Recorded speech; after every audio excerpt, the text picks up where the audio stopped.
And today, I'm going to share with you just a few experiences from my career and my time as a fighter pilot and officer in the Air Force, what I learned from that, but more importantly, how I think you can apply that in your personal and professional lives, back in your own organizations or with your own families.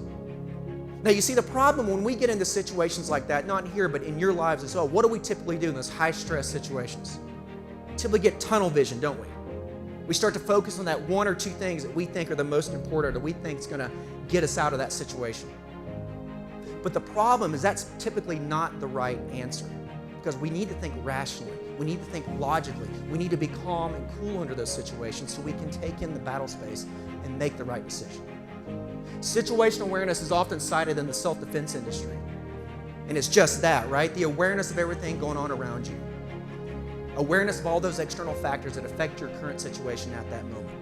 Walking down the street with earphones in, locked into your phone, reading email or social media or listening to music, that would be probably an example of low situational awareness, because your awareness of your surroundings is probably pretty low at that time.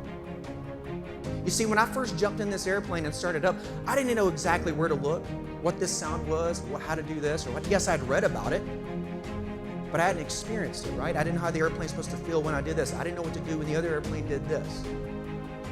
But as I grew, as I flew more, as I was debriefed by my leadership, my instructors, and experienced more, and grasped those lessons learned, my situational awareness started to increase. And what happened?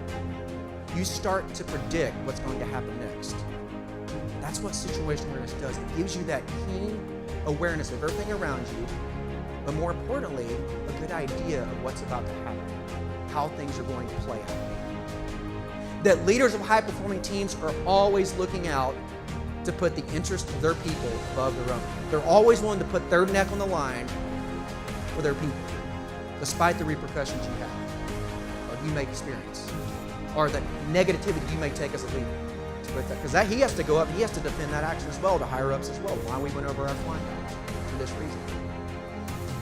When your people see you do that, when they see you truly take a concern and truly put your neck on the line for them, you'll be amazed at what they will follow you with, and what they will do for you, and the amount of effort they'll give for you.